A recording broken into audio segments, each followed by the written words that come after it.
A few moments later. Assalamualaikum warahmatullahi wabarakatuh. Kami dari kelas 11-2 ingin membuat tugas sejarah. Perkenalkan, nama saya Naislah Harahap, di samping kanan saya. Perkenalkan, nama saya Dewi Pramona, samping kanan saya. Perkenalkan, nama saya Tanya Ramde, samping saya. Perkenalkan, nama saya Putri Salsabila, dan di samping saya. Perkenalkan, nama saya Bunda Saimah Harahap, dan di samping saya. Perkenalkan, nama saya Aulia Rizky Siregar, di samping kiri saya. Perkenalkan, nama saya Lola Harahap.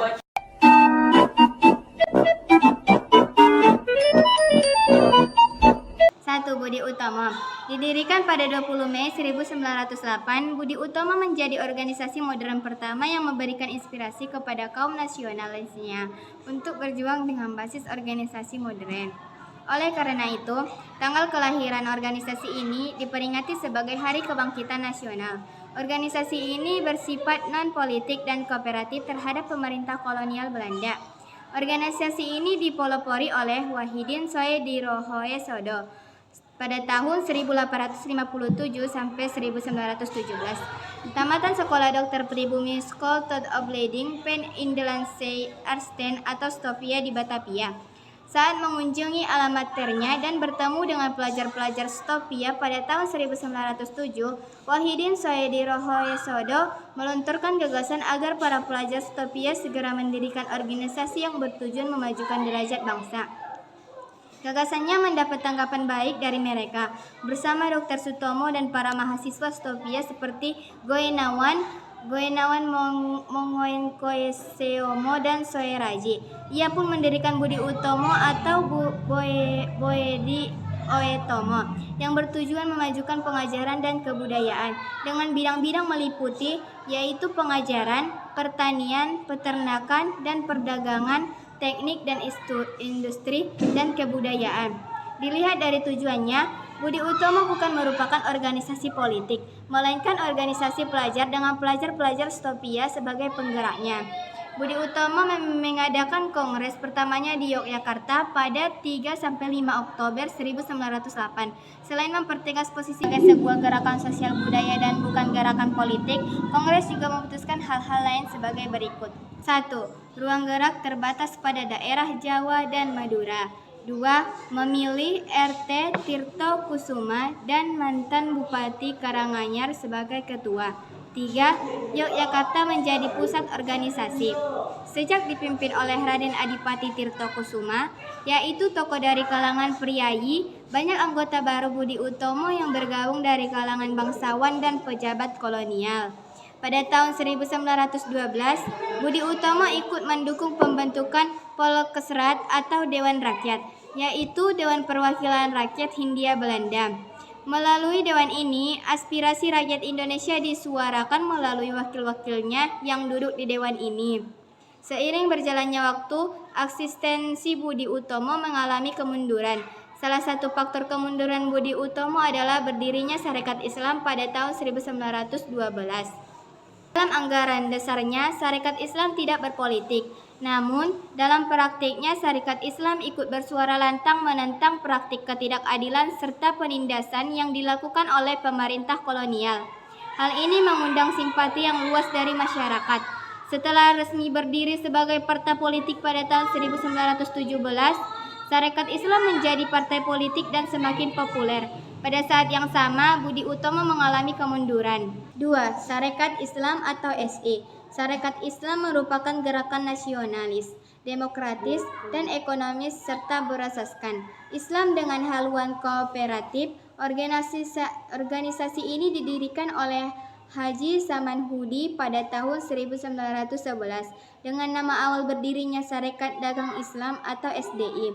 Haji Samanhudi adalah seorang pedagang baik dari Laweyan, Solo. Organisasi SDI didasarkan pada dua hal, yakni 1. Agama, yaitu agama Islam, dan 2. Ekonomi, yakni menghimpun dan memperkuat kemampuan para pedagang Islam agar dapat bersaing dengan para pedagang asing, seperti pedagang Tionghoa dan India. Atas usul Haji O.S. Cokroaminoto, Pada 10 September 1912, kata dagang dalam SDI dihilangkan sehingga menjadi Sarekat Islam. Hal ini dimaksudkan agar ruang gerak organisasi tidak terbatas hanya dalam bidang perdagangan, tetapi juga dalam bidang-bidang lainnya. Nama dan visi baru itu tercermin dalam Akta Notaris bertanggal 10 September 1912. Dalam Akta Notaris tersebut disebutkan tujuan SI sebagai berikut. 1. Memajukan perdagangan. 2. Membantu para anggotanya yang mengalami kesulitan dalam bidang usaha atau permodalan. 3. Memajukan kepentingan rohani dan jasmani penduduk pribumi. 3. Memajukan kehidupan agama Islam. Pada tahun 1913, organisasi ini melaksanakan kongres pertamanya di Surabaya. Dalam kongres tersebut diputuskan hal-hal sebagai berikut. 1. Sarekat Islam bukan merupakan partai politik. 2. Sarekat Islam tidak bermaksud melawan pemerintah Belanda. 3. Haji O.S. Cokroaminoto dipilih sebagai ketua SI dan menetapkan Surabaya sebagai pusat organisasi. Keanggotaan SI terbuka untuk semua lapisan masyarakat yang beragama Islam. Di bawah Haji O.S. Cokroaminoto, SI mengalami perkembangan pesat. Selain di Surabaya yang menjadi pusatnya, cabang-cabang lain juga didirikan di kota-kota lain, seperti Solo, Semarang, dan Cirebon. Arah perjuangannya diperjelas, yaitu memperkuat basis ekonomi rakyat agar kaum pribumi lebih mampu bersaing dan bebas dari ketergantungan ekonomi terhadap bangsa-bangsa asing. Pada tahun 1915, Sentral Sarekat Islam atau SSI dibentuk dan berkedudukan di Surabaya. SSI adalah badan induk yang bertugas mengkoordinasikan serta memajukan organisasi Sarekat Islam daerah atau lokal. SSI berkedudukan seperti pengurus besar Sarekat Islam. Pembentukan SSI tidak terlepas dari kenyataan bahwa organisasi Sarekat Islam lokal semakin banyak dan karena itu perlu ada sebuah badan induk tempat organisasi Sarekat Islam lokal tersebut bernaung. Pada 17 sampai 24 Juni 1916 diadakan Kongres Sarekat Islam Nasional pertama di Bandung yang dihadiri oleh 80 sarekat Islam lokal dengan anggota mencapai 3.600 orang. Dalam kongres tersebut disepakati istilah nasional. Artinya Sarekat Islam menganggap perlunya semua suku bangsa di Indonesia ini bersatu dan membentuk satu bangsa, yaitu bangsa Indonesia. Hasil kongres ini menunjukkan SI kemudian menjadi organisasi yang berhaluan politik kendati dalam anggaran dasarnya Sarekat Islam bukan partai politik. Karakteristik politisnya tampak dari sikapnya menentang secara terbuka praktik-praktik ketidakadilan akibat sistem kapitalisme serta penindasan terhadap rakyat kecil yang dilakukan oleh pemerintah kolonial. Hal inilah yang membuat Sarekat Islam memiliki jumlah anggota yang semakin banyak. Di sisi lain, sikap ini menimbulkan kekhawatiran pemerintah kolonial Belanda. Itu ialah yang menjadi alasan Gubernur Jenderal Edinburgh menolak pengajuan Sarekat Islam sebagai organisasi yang berbada hukum kecuali untuk Sarekat Islam daerah atau Sarekat Islam lokal. Namun, seiring perkembangan waktu, Sarekat Islam Pusat diberi pengakuan sebagai badan hukum pada Maret 1916. Setelah pemerintahan kolonial memperbolehkan berdirinya partai politik, Sarekat Islam berubah menjadi partai politik dan dipolksrat pada tahun 1917. SI berubah menjadi partai politik, mengirimkan Cokroaminoto dan Abdul Muiz sebagai wakil di Polkesrat pada tahun 1917.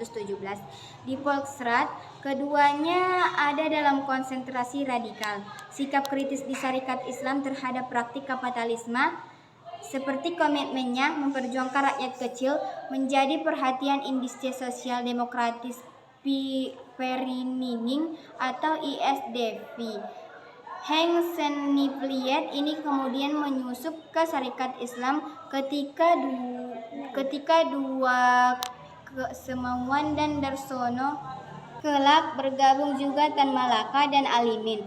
Awalnya, pimpinan Sarekat Islam tidak menaruh curiga karena menganggap garis dasar perjuangan Sarekat Islam dan ISDP sama. Dalam perkembangan selanjutnya, anggota ISDP di Sarekat Islam gencar melancarkan kritik terhadap Sarekat Islam.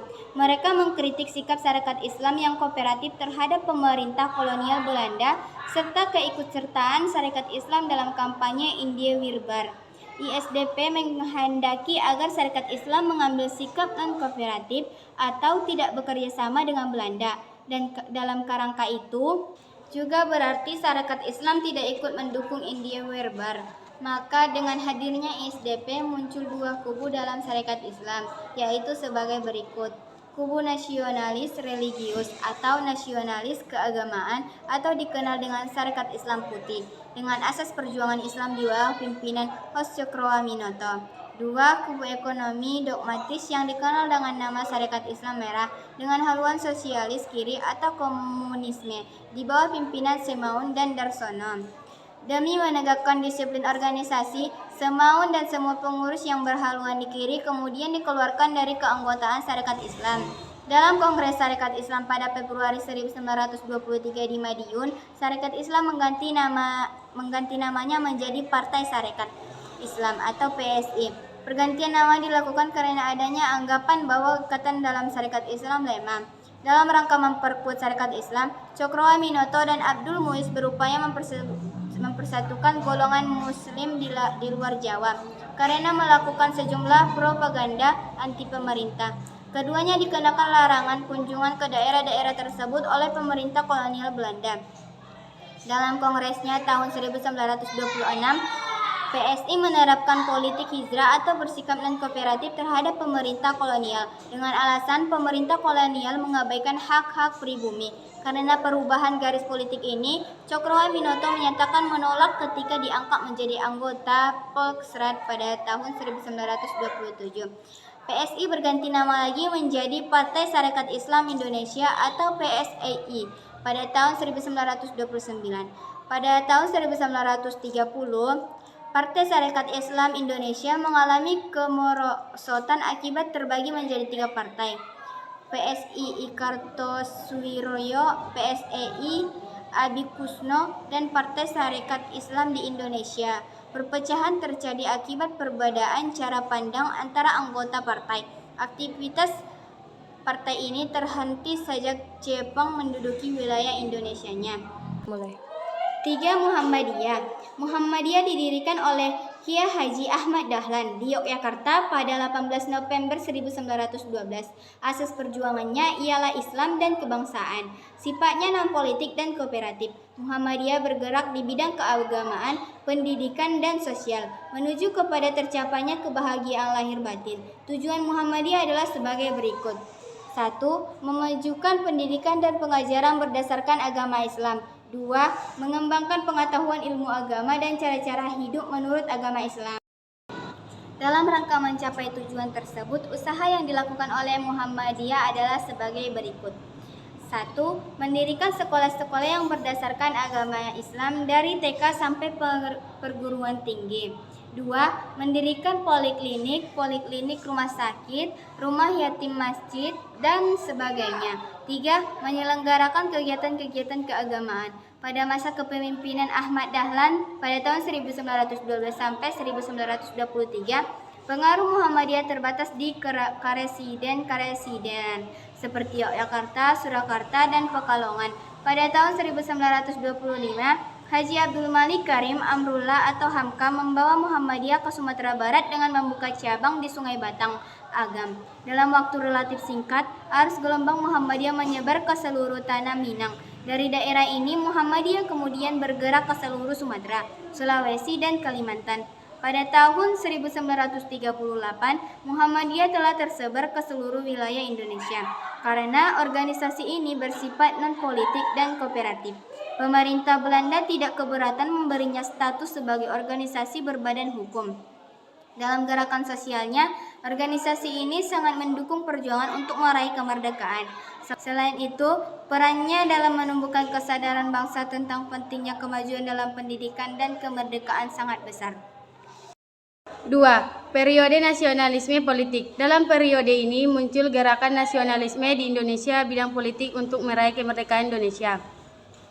Organisasi yang muncul pada periode ini adalah Indisches Partis, Gerakan Pemuda dan Gerakan Perempuan. A. Indisches Partis atau IP. Indisches Partis atau IP didirikan di Bandung pada 25 Desember 1912 oleh 3 serangkai, yakni DRE-FE, Douwes, Dekker atau Setidaya Budi dan Nudirjo, Dr. Cipto Mangunkusumo dan Suwardi Suryaningrat atau Kiai Hajar Dewantara. Organisasi ini secara terang-terangan mengkritik pemerintahan Belanda dan menuntut kemerdekaan Indonesia.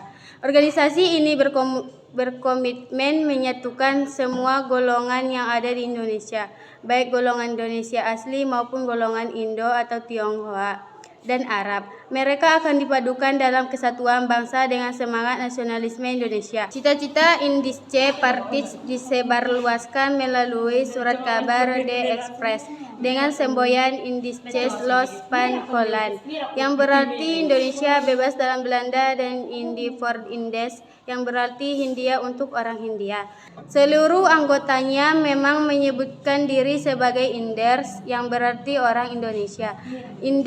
Indische Partis memperkenalkan paham kebangsaan yang disebut dengan Indische nasionalisme atau nasionalisme Hindia yang tidak membedakan keturunan, suku bangsa, agama, kebudayaan, bahasa, dan adat istiadat. Adapun program kerja IP adalah sebagai berikut. 1. Menanamkan cita-cita nasional Hindia atau Indonesia. 2. Memberantas kesombongan sosial dalam pergaulan, baik di bidang pemerintahan maupun kemasyarakatan. 3. Memberantas usaha-usaha yang membangkitkan kebencian antar agama. 4. Memperbesar pengaruh pro-Hindia di lapangan pemerintahan. 5. Berusaha mendapatkan kesamaan hak bagi semua orang Hindia. 6. Dalam hal pengajaran, kegunaannya harus ditunjukkan untuk kepentingan ekonomi Hindia dan memperkuat masyarakat yang ekonominya lemah. Kritik yang terlalu keras membuat gerak-gerik para pemimpin IP mendapatkan pengawasan ketat dari pemerintah Belanda. Belanda pun menolak permohonan organisasi ini untuk memperoleh status badan hukum. Kecemasan Belanda terhadap IP mencapai puncaknya sehingga ketika kepemimpinannya ditangkap dan dibuang ke negara Belanda pada tahun 1913. Belanda beralasan organisasi ini bersifat politis serta mengganggu ketertiban umum. Rencana penangkapan bermula ketika Ki Hajar Dewantara menulis ALS IKN Nederlandes was atau seandainya saya seorang Belanda. Di surat kabar The Express terbitan 13 Juli 1913, isinya berupa sindiran terhadap ketidakadilan di daerah jajahan. Di dalamnya sindiran terhadap ketidakadilan di dalam jajahan. Di dalamnya Ki Hajar Dewantara menuliskan tentang bagaimana pemerintah Belanda mencari dana dari rakyat Indonesia untuk merayakan peringatan 100 tahun kemerdekaan Belanda dari penjajahan Perancis. Selanjutnya, pada tahun yang sama, pemerintahan kolonial Belanda menyatakan organisasi ini sebagai organisasi terlarang. Organisasi ini kemudian berganti nama menjadi Insulinde. Insulinde tidak berumur panjang. Pada tahun 1919 berubah nama menjadi National Indische Party atau NIP. Pada 1914, Cipto Mangunkusumo dikembalikan ke Indonesia karena sakit, sedangkan Suwardi Suryaningrat dan Douwes Dekker baru dikembalikan pada tahun 1919. Douwes Dekker tetap terjun ke dunia politik dan Suwardi Suryaningrat terjun ke dunia pendidikan dengan mendirikan taman siswa. B. Gerakan Pemuda.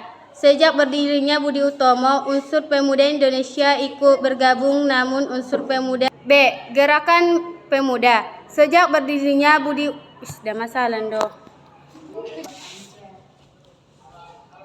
B. Gerakan Pemuda. Sejak berdirinya Budi Utomo, unsur pemuda Indonesia ikut bergabung.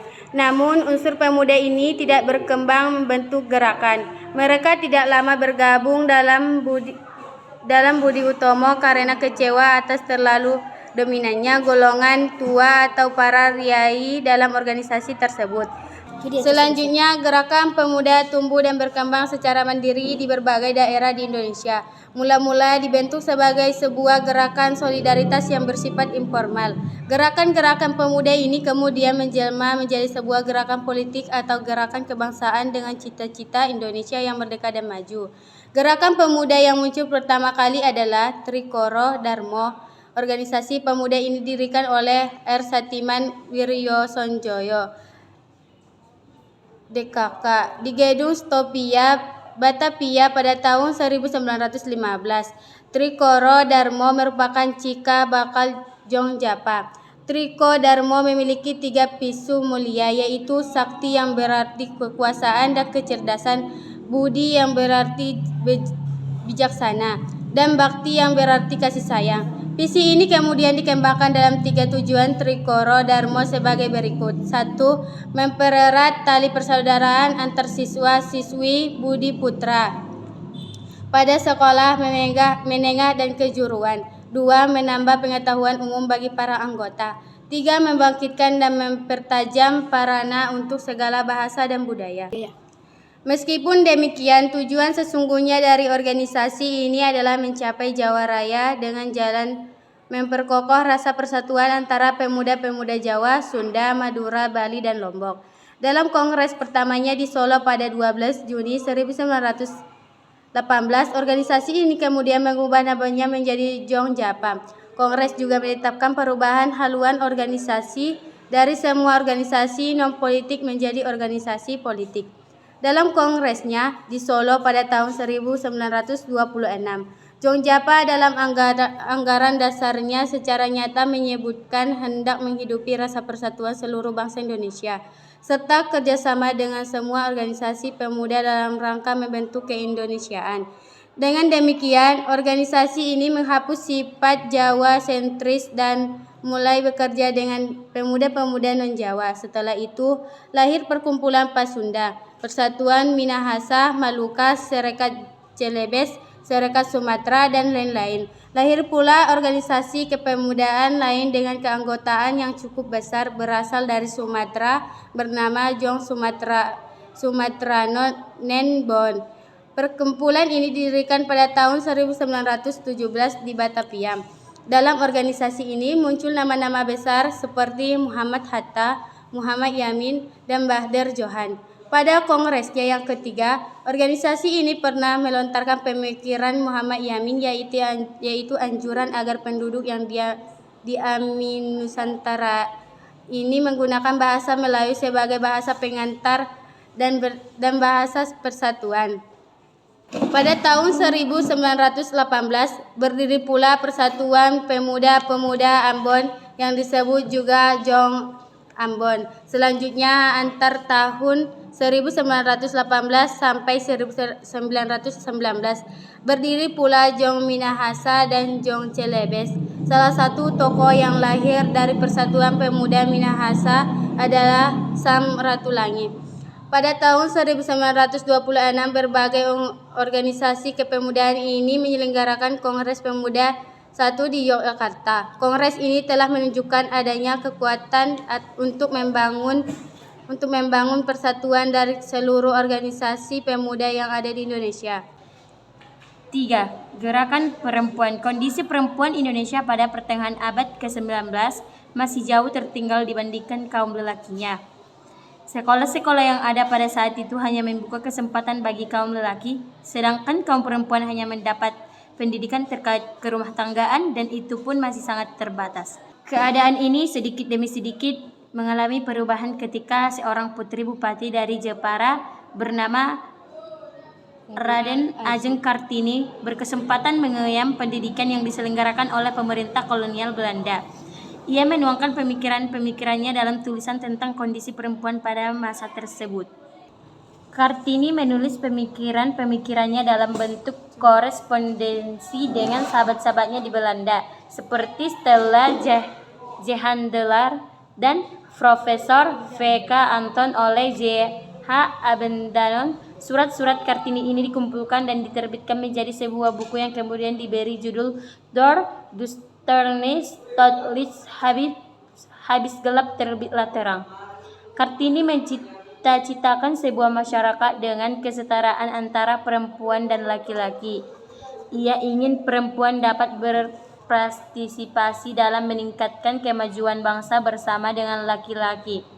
Selain itu, perempuan juga diberi kesempatan untuk bangkit dari ketertinggalannya. Menurutnya, sebagai perempuan, ia akan menjadi ibu bagi anak-anaknya, dan ibulah yang akan memberikan pendidikan pertama kepada anak-anaknya. Oleh karena itu, sudah sepantasnya perempuan mendapatkan pendidikan yang memadai dan memperoleh pengetahuan yang lebih luas. Ia juga memimpinkan perubahan dalam masyarakat Indonesia serta mendorong penghapusan praktik-praktik dalam budaya Jawa yang dianggapnya mengengkang hak-hak martabat perempuan, seperti tradisi fingitan, gadis yang akil balik dilarang keluar dari rumah sampai menikah.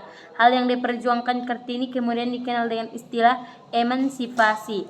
Pemikiran Kartini banyak mendapat tanggapan positif dari kalangan perempuan. Hal itu terlihat dari banyaknya perkumpulan perempuan yang menyelenggarakan pendidikan khusus bagi perempuan. Selain Kartini, banyak tokoh perempuan yang berjuang meningkatkan pengetahuan kaum perempuan. Salah satunya adalah Dewi Sartika yang mendirikan Perkumpulan Keutamaan Istri.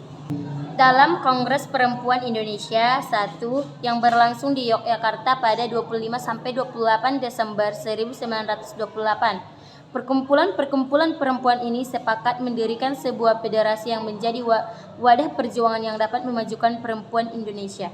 Federasi tersebut berhasil dibentuk dan diberi nama Perserikatan Perempuan Indonesia atau PPI yang diketahui oleh Nyonya Sukanto. Pada tahun 1929, PPI berganti nama menjadi Perhimpunan Istri Indonesia menjadi PII. Selanjutnya, lahir pula organisasi perempuan lain yang bersifat non-kooperatif dengan pemerintah kolonial Belanda yang dinamai Perkumpulan Istri Sedar. Tujuan perkumpulan ini lebih tegas, yaitu meningkatkan kesadaran perempuan untuk tidak terlampau terikat dengan rumah tangga dan pendidikan saja, tetapi juga aktif dalam kegiatan politik. Pada tahun 1929 dibentuk Perkumpulan Pemberantasan Perdagangan Perempuan dan Anak atau P4A. Perkumpulan ini bersama dengan PII berhasil menyelenggarakan Kongres di Jakarta pada 28-31 Desember 1929. Dalam kongres ini dibangun lagi satu kesepakatan bahwa semua perkumpulan perempuan berjuang untuk meningkatkan nasib dan derajat perempuan Indonesia dengan tidak mengaitkan diri dengan persoalan politik dan agama. Gerakan perempuan terus berlanjut hingga tahun 1941. Pada masa pendudukan Jepang, tidak ada lagi kongres karena semua kegiatan perkumpulan dan organisasi pergerakan dilarang oleh Jepang. 3. Periode radikal. 1. Pengertian. Periode radikal adalah masa ketika organisasi-organisasi pergerakan menolak bekerja sama atau bersikap non-kooperatif dengan pemerintah kolonial Belanda dan secara tragis menuntut kemerdekaan. Sebutan radikal terutama mengacu pada sikap organisasi-organisasi pergerakan pada periode ini yang menolak bekerja sama dengan pemerintahan kolonial Hindia Belanda. Organisasi yang bergerak secara non-kooperatif di antaranya Perhimpunan Indonesia atau PI, PKI, dan PNI. Secara umum para tokoh dan aktivitas PI, PKI, dan PNI berpandangan bahwa upaya meraih kemerdekaan tidak dapat dilakukan dengan bekerja sama dengan Belanda, tetapi harus dengan kemampuan dan kekuatan sendiri. Pergeseran sikap yang radikal pada diri para tokoh dan aktivitas pergerakan, yaitu dari kooperasi atau bekerja sama dan non-kooperasi menolak kerjasama, tidak terlepas dari pengalaman sebagian tokohnya yang terlibat dalam organisasi-organisasi pergerakan yang kooperatif. Menurut mereka, bekerja sama dengan pemerintah kolonial Belanda hanya akan melanggengkan penjajahan serta semakin menjauhkan diri dari cita-cita kemerdekaan. Alasannya, Belanda tidak pernah memberi tanda-tanda apapun tentang kemungkinan Indonesia merdeka.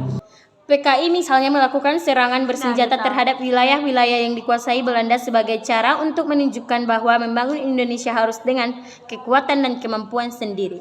Serangan itu dilakukan di Jawa Barat dan di Sumatera Barat pada tahun 1926. Sementara itu, identitas partis PI dan PNI lebih memusatkan perhatiannya ke arah penguatan kesadaran masyarakat melalui berbagai bentuk kegiatan agitasi. Bentuk agitasi itu diantaranya rapat akbar dalam rangka menjalin persatuan serta menggerakkan kesadaran bersama, ceramah di mana-mana, pertemuan-pertemuan rahasia lintas tokoh, pendekatan internasional, serta menyuarakan aspirasi melalui media massa seperti koran dan majalah. 2. Latar belakang. Secara khusus, sikap radikal organisasi-organisasi pergerakan seperti PKI, PI, PKI, dan PNI dilatar belakangi hal-hal berikut. 1. Pengaruh doktrin Wilson. Presiden Amerika Serikat Woodrow Wilson pada tahun 1856 sampai 1924. Pada Januari 1918 mengumumkan 14 butir dasar penyelesaian yang adil untuk mengakhiri Perang Dunia I tahun 1914 sampai 1918. 2. Pengaruh Revolusi Rusia pada tahun 1917. Pada Oktober 1917, kaum revolusioner berhaluan komunikasi di Rusia yang disebut kaum Bolshevik berhasil menggulingkan monarki Rusia yang saat itu diperintah oleh Tsar atau Raja Nicholas II. Revolusi ini dilatar belakangi masalah ekonomi dan tindakan Tsar Nicholas II yang sewenang-wenang. 3. Kekecewaan terhadap janji November atau November Bluffter. Berembus desas-desus di Hindia Belanda bahwa M.J. Troelstra, memimpin Partai Buruh Sosial Demokrat atau Social Democratische Arbeiderspartij atau SDAF, telah mengambil alih kekuasaan di negeri Belanda dari Ratu Wilhelmina dengan cara kekerasan. Oleh karena itu, pada 16 November tahun 1918, anggota ISDV di Volksraad CH.G. Kramer memperkasai terbentuknya koalisasi di Volksraad antara partainya, Insiden Serikat Islam atau SI, dan Budi Utomo. Koalisi itu disebut konsertasi radikal atau radikal konsertati. ISDV merupakan cikal bakal Partai Komunikasi Indonesia. Tugas koalisasi itu adalah yang dikabarkan sedang terjadi di negeri Belanda saat itu. Beberapa butir tuntutan perubahan dalam ketatanegaraan antara lain sebagai berikut. A. Pembentukan Dewan Kerajaan yang terdiri atas wakil-wakil wilayah kerajaan atau negeri Belanda dan kolonil-kolonilnya dengan kedudukan dan hak yang sama. B. Mengubah Volksraad menjadi parlemen dengan hak perundang-undangan dan budget. C. Mengubah Raad van Indi atau Dewan Hindia menjadi Raad van State atau semacam senat di Amerika Serikat. D. Kepala-kepala departemen bertanggung jawab kepada Volksraad setelah diubah menjadi parlemen. E. Perluasan otonomi sampai ke desa-desa dan daerah luar Jawa. Pada 17 November, Gubernur Jenderal J.V. van Limburg Sistrum menerima pesan dari AWF Hindenburg, Menteri Tanah Jajah waktu itu, bahwa kudeta itu tidak benar. Meskipun demikian, situasi politik yang semakin panas di Indonesia, termasuk di Volksraad, memaksa van Limburg Sistrum berpidato di sidang Volksraad pada 18 November tahun 1918. Dilihat sekilas, ada jalan menuju kemerdekaan. Akan tetapi dalam kenyataannya, janji itu tidak pernah terpenuhi. Alasannya, van Limburg Sistrum mendapat kecaman dari pemerintah Belanda karena mengeluarkan janji tanpa persetujuan pemerintah pusat di negeri Belanda. Hal ini memicu kekecewaan di kalangan kaum pergerakan. Seiringan dengan perasaan kecewa itu, Berkembang kuat pula kesadaran bahwa kemerdekaan tidak mungkin tercapai dengan menggantungkan harapan kepada Belanda. Hal kemudian mendorong mereka sikap radikal terhadap pemerintah kolonial Hindia Belanda. 4. Perubahan pasal 111 Regering pada 1 September 1919. Pemerintahan kolonial Belanda mengubah pasal 111 Regering atau peraturan pemerintahan yang berisi langganan mengadakan perkumpulan yang bersifat politik. Hak berserikat diakui penuh termaksud menyangkut perkumpulan politik dalam batasan-batasan tertentu. Batasan tersebut terlalu untuk berkumpul yang bersifat rahasia seperti dianggap mengganggu ketertiban umum.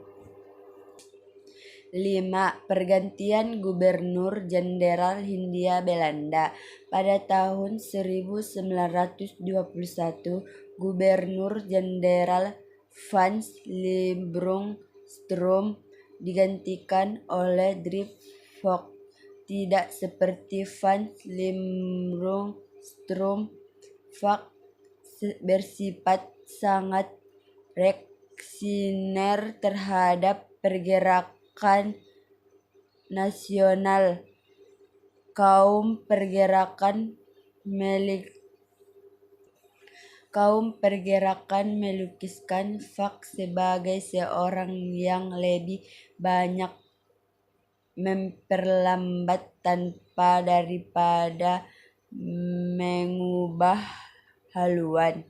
Ia sangat menaruh curiga terhadap gerak-gerik organisasi-organisasi pergerakan serta menentang otonomi yang sudah sempat digunakan sebelumnya. Sifat konservasi Vogt ini sangat mengherankan banyak pihak, terutama kaum pergerakan, sebab pada saat menjabat sebagai Menteri Urusan Jajahan 1905 sampai 1908, ia justru menunjukkan sikap toleran dan simpatik terhadap organisasi-organisasi pergerakan nasional. Sikap Vogt tersebut menimbulkan kekecewaan baru yang membuat kaum pergerakan semakin radikal. 6. Pemakaian kata Indonesia sebagai identitas bangsa. Kata Indonesia pertama kali digunakan oleh organisasi pada saat rapat pergantian pengurus bulan April 1922. Rapat ini menghasilkan keputusan penting, yaitu mengganti nama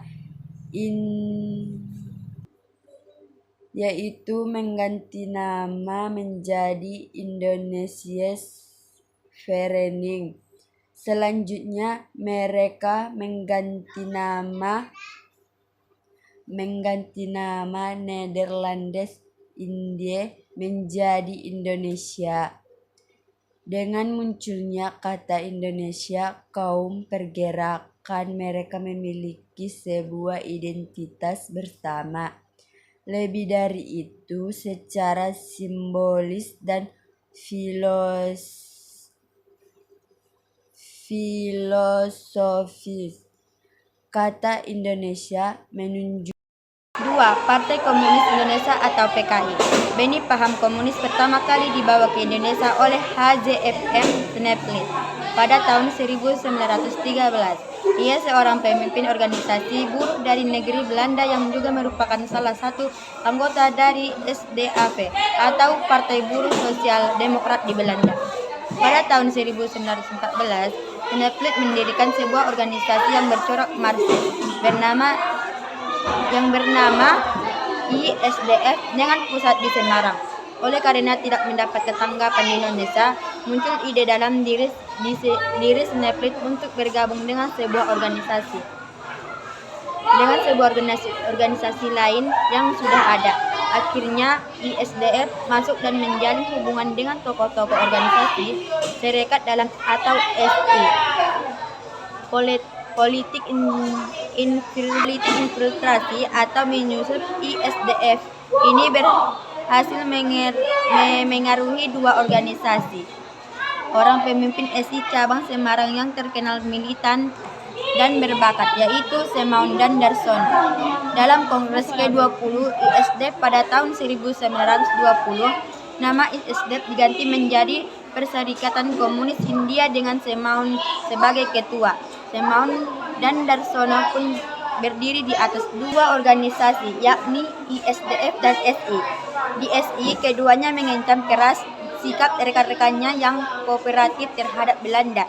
Selain itu, untuk memperluas pengaruh dan keanggotaan ISDF, keduanya aktif melakukan propaganda dan sosialisasi ISDF di kalangan buruh atau berikat bekerja yang bergabung dalam SI.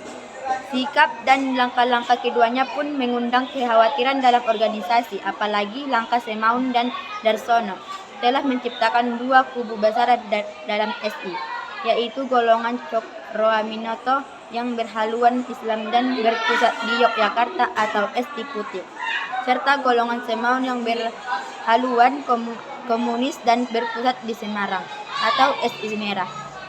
Dalam perkembangan selanjutnya, golongan Cokroaminoto mencuriga adanya ambisi Semaun dan Darsono mengambil alih pimpinan SI. Mereka pun berupa membendung pengaruh keduanya.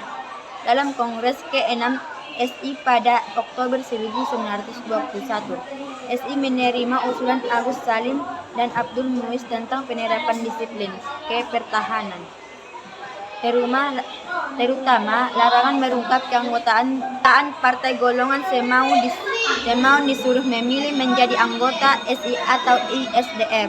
Golongan Semaun memilih yang kedua, dan sejak saat itu SI pun secara resmi pecah. Dampak yang langsung terasa adalah menyusut anggota SI. Pada 23 Mei 1923, nama Perserikatan Komunis Hindia diganti lagi menjadi Partai Komunis Hindia. Pada tahun 1924, Partai Komunis Hindia menjadi Partai Komunis Indonesia.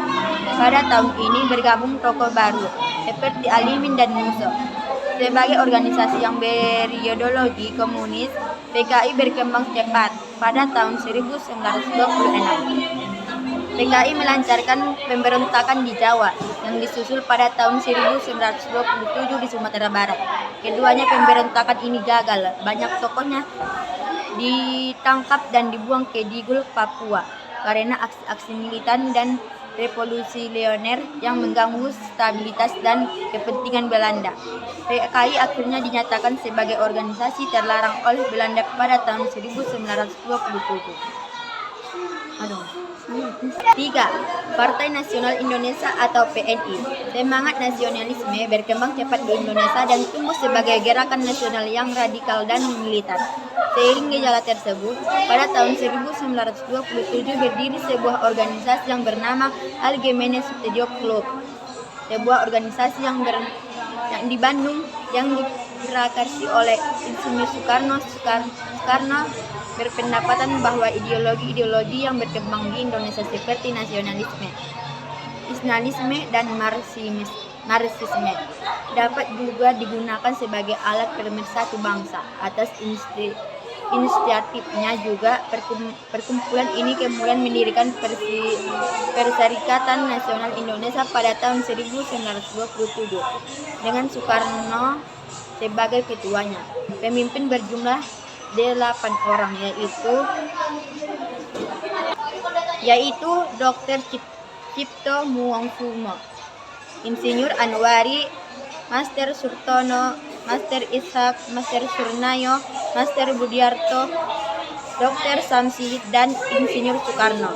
Kebanyakan dari mereka adalah bekas anggota Perhimpunan Indonesia di negeri Belanda yang baru kembali ke tanah air. Perserikatan ini secara tegas bermaksud menjadi wadah bagi kaum neosadisme untuk memperjuangkan negara Indonesia yang merdeka.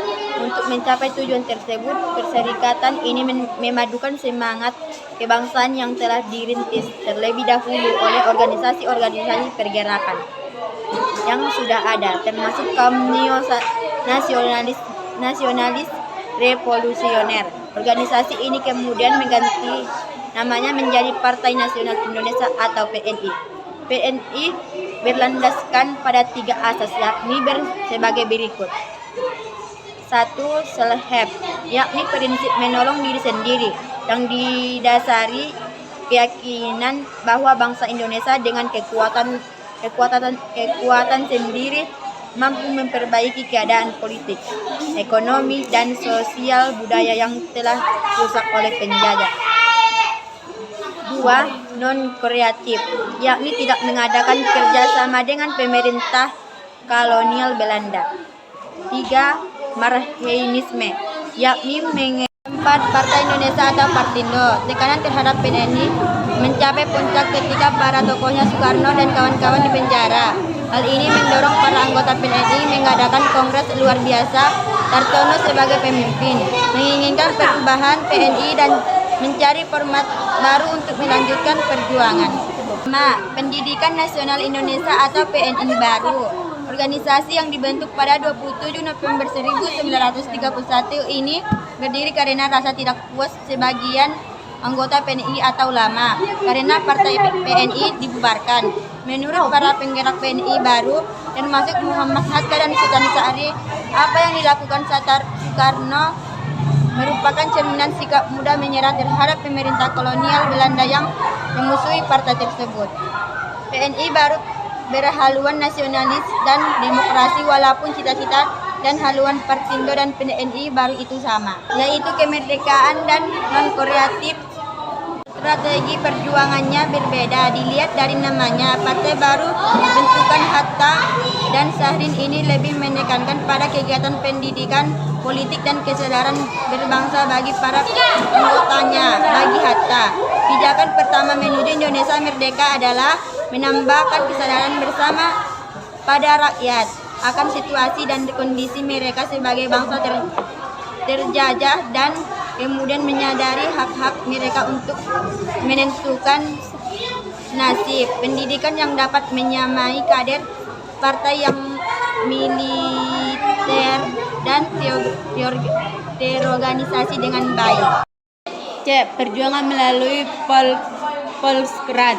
Di Volkskraat, tokoh-tokoh pergerakan lintas partai atau organisasi melanjutkan perjuangan. Meski demikian, perlu ketahui bahwa di luar Volkskraat tidak ada aksi perjuangan. Organisasi pergerakan tetap giat melakukan aktivitas di berbagai bidang dalam rangka meningkatkan kesejahteraan rakyat, seperti mendirikan rukun tani, rukun pelayaran, serta mengusahakan bank koperasi. Bahkan menurut sejarawan Ong Hokman, gerakan gerakan penyadaran dan pemberdayaan masyarakat di luar Volkskraat lebih ganjar dibandingkan di Volkskraat sendiri. Meskipun wewenangnya terbatas, Volkskraat merupakan satu-satunya wadah yang aman untuk menyampaikan aspirasi dan tuntutan kepada pemerintah kolonial Belanda. Pada Januari 1930, M.H. Tamrin memperaksai berdirinya fraksi dengan wakilnya adalah Kusumo Utoyo. Tujuannya utama sementara itu Soekarno, Maskun, Gatot Mangunforjo, dan Supridinata tetap ditahan di rumah tahanan di Bandung menunggu perkara dimajukan ke pengadilan. Dalam rangka mencapai tujuannya, yaitu kemerdekaan secepat-cepatnya, Fraksi Nasional melakukan usaha-usaha seperti berikut: mendesak segera dilakukannya perubahan ketenagaraan, menghapus semua perbedaan politik, ekonomi, dan pendidikan yang diakibatkan oleh penjajahan, menggunakan semua jalan yang sah untuk mencapai tujuan tersebut, Namun dalam kenyataannya terbentuknya Fraksi Nasional kerap tidak mampu mempersatukan wakil-wakil pribumi di Volkskrad. Wakil-wakil pribumi itu sering tidak sejalan karena perbedaan pandangan politik ataupun ideologi. Meskipun demikian, di tengah perbedaan itu tokoh-tokoh pribumi di Volkskrad beberapa kali membuat gebrakan seperti melancarkan proses tersebut terhadap penggeledahan rumah, seperti melancarkan proses penggeledahan rumah. Pemimpin PNI memperjuangkan nasib buruh di Sumatera lain, Peonales Kentie, mendesak dicabutnya ordonasi sekolah liar, tuntunan untuk menghilangkan perbedaan yang mencolok atas gaji diterima atas antara prajurit Bumi Putra dan gaji prajurit Belanda. Muhammad Husni Tamrin adalah orang yang pertama berani berpidato dalam bahasa Indonesia dalam sidang Volkskrad. Gebrakan terkenal lainnya adalah apa yang disebut petisi Sutarjo 1935. Petisi ini tersebut permohonan supaya diselenggarakan suatu musyawarah antara wakil-wakil Indonesia dan negara Belanda dengan kedudukan dan hak yang sama. Tujuannya adalah menyusun rencana pemberian pemerintah yang berdiri sendiri, otonom dalam batas konstitusi, kerjaan Belanda dan pelaksanaannya dalam waktu 10 tahun atau dalam waktu yang akan tetap dalam musyawarah. Petisi Sutarjo diajukan karena semakin meningkatnya perasaan tidak puas terhadap pemerintah akibat kebijakan politik yang digunakan Gubernur Jenderal dengan petisi dalam menjalankan pemerintah sendiri. Pada September 1939, Perang Dunia II pecah di Eropa. Pada 19 September, Gabungan Politik Indonesia atau GAPI yang dibentuk tahun 1939 menyerukan agar dalam keadaan yang penuh bahaya ini dapat dibina suatu hubungan kerjasama di baik Belanda memperhatikan aspirasi rakyat Indonesia untuk membantu pemerintahan sendiri dengan membentuk suatu menyerukan kepada rakyat untuk menyokong Belanda sekuat mungkin. Tuntunan GAPI tersebut yang dikenal dengan Aksi Indonesia Berleman ditanggapi dingin oleh Belanda. Tampaknya tidak ingin Belanda untuk mengadakan perubahan ketenegaraan hingga perang berakhir. Alasannya tetap sama, yaitu Indonesia belum mampu menjalankan pemerintah sendiri. Volkskrad mengalami titik balik pada tahun 1940. Pada bulan Mei tahun Nazi Jerman menduduki Belanda, sementara itu Jepang mengancam menguasai Asia Pasifik termasuk Indonesia. Belanda yang di bawah tekanan tiba-tiba membentuk milisi Hindia. Pembentuk milisi pribumi dimaksud untuk memperkuat pertahanan menghadapi ekspansi militer Jepang. Usul ini disampaikan ke Volkskrad tahun 1941. Kendati mendapat penolakan yang ganjar dari GAPI dan PSI, usulan ini akhirnya diterima oleh Volkskrad pada tahun yang sama. D. Organisasi 4. Periode bertahan. A. Pengertian. Periode bertahan adalah periode ketika gerakan nasionalisme di Indonesia berupaya lebih moderat dan menahan diri. Sikap moderat berarti kembali bekerja sama dengan pemerintah kolonial Belanda. Sikap ini diambil agar organisasi pergerakan tidak dibubarkan Belanda dan para tokohnya tidak tangkap ataupun diasingkan. Dengan demikian diharapkan kelangsungan hidup organisasi pergerakan serta kesinambungan perjuangan menuju Indonesia merdeka terjaga.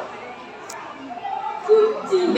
Latar belakang. Sejak pemerintah Gubernur Jenderal Drik Kok yang memerintah pada 1911 sampai 1926, organisasi pergerakan dikendalikan dengan aturan yang keras.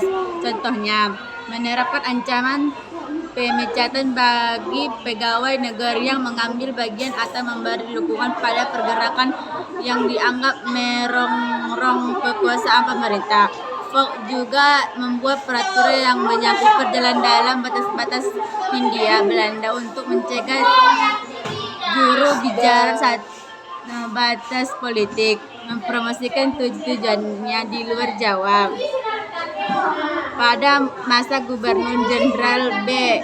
C. D. Jonge 1931 sampai 1936, peraturan dibuat lebih keras lagi.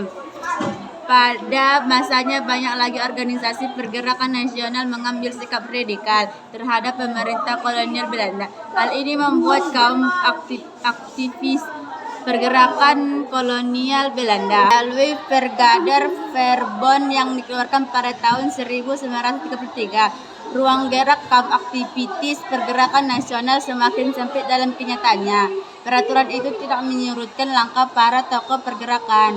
Bagi mereka untuk mencapai kemerdekaan tidak ada pilihan lain. Menolak bekerja sama dengan Belanda termasuk menolak menaati segala peraturannya atas pilihan. Sikap tersebut mereka juga siap menerima risiko ditangkap dan dibuang di tempat yang jauh.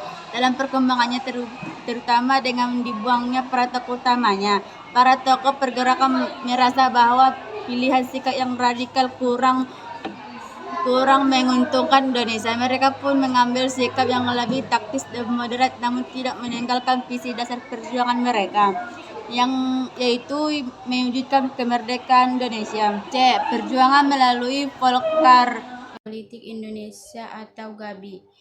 Sesuai namanya, GABI merupakan gabungan dari berbagai partai politik yang ada di Indonesia. Organisasi ini didirikan oleh Muhammad Husni Thamrin pada 21 Mei 1939. Partai-partai yang bergabung dalam GABI di antara Perindara. Dalam anggaran dasarnya diterangkan 3 asas perjuangan GABI, yakni sebagai berikut: hak untuk menentukan diri sendiri, persatuan nasional seluruh bangsa Indonesia dengan berdasarkan kerakyatan dalam paham politik, ekonomi, dan sosial, persatuan aksi seluruh pergerakan Indonesia. Kongres GABI yang pertama dilaksanakan pada tanggal 4 Juli 1939. Kongres ini mengusung semboyan Indonesia berparlemen. Dengan demikian tampak bahwa GABI hanya menentu dibentuknya parlemen yang sesungguhnya, bukan sebuah kemerdekaan yang penuh. Kongres juga membahas rencana aksi GABI. Pada 19 September 1939, pecah Perang Dunia II. Peristiwa ini dimanfaatkan GABI untuk menyampaikan aspirasinya. GABI mengajak rakyat Indonesia dan Belanda untuk bekerja sama menghadapi bahaya fasisme atau Jerman. Kerajaan sama itu akan lebih berhasil jika rakyat Indonesia diberi hak-hak dalam urusan. Taman Siswa merupakan salah satu organisasi pergerakan dengan fokus kegiatan dalam bidang pendidikan. Taman Siswa didirikan oleh Ki Hajar Dewantara pada 3 Juli 1922 di Yogyakarta. Organisasi ini meyakini pendidikan sebagai sarana yang efektif untuk mewujudkan perubahan sosial dan dapat menjadi resep unggul untuk memajukan bangsa. Dengan demikian, perjuangan Taman Siswa bukanlah tidak mengalami hambatan karena Belanda kemudian mengeluarkan aturan yaitu akan menutup semua sekolah-sekolah liar. Istilah sekolah liar mengacu pada sekolah-sekolah swasta yang tidak didirikan oleh pemerintah kolonial Belanda.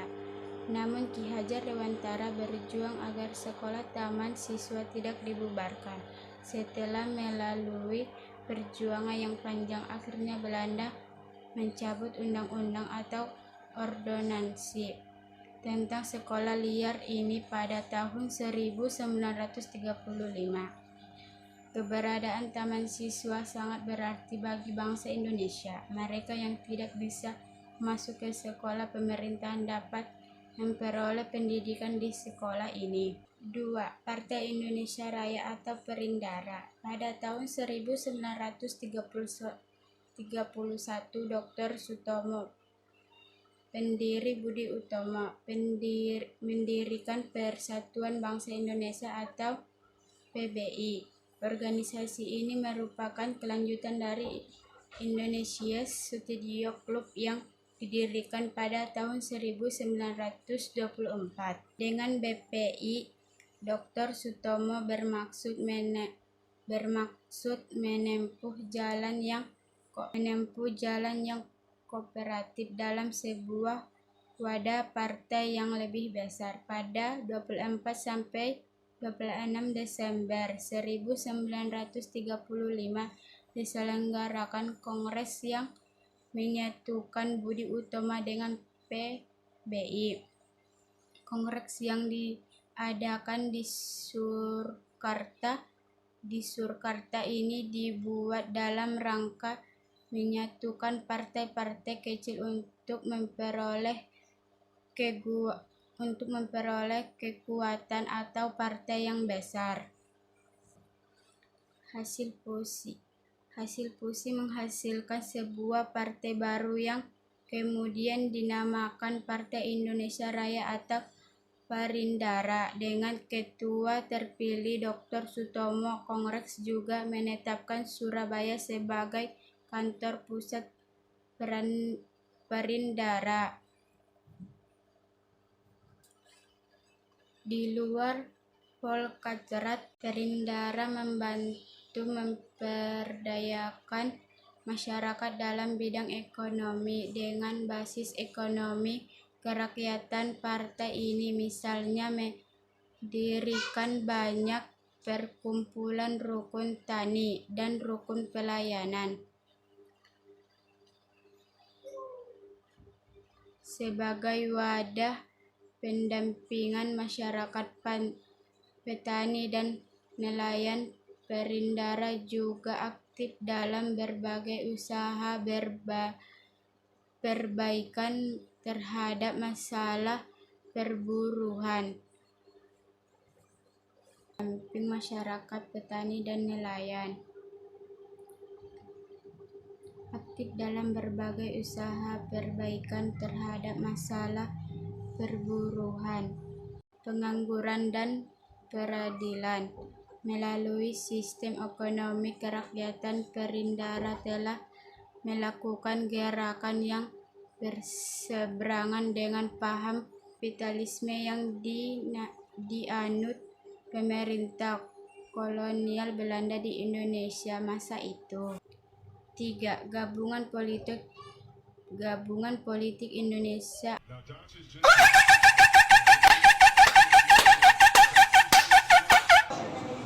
Demikian dari video kami. Semoga apa yang kami sampaikan dapat bermanfaat kepada teman-teman sekalian. Kami akhiri dengan salam. Assalamualaikum warahmatullahi wabarakatuh. As long as I'm with you, I've got a smile on my face. 1, 2, 3, 4. Doom tek tek doom tek doom tek tek doom tek. Love so strong, it makes me feel so weak. Are you lonely?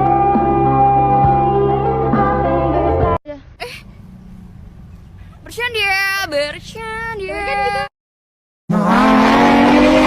Tapi berada di lampu merah, ku harap kau sabar untuk menunggu aku.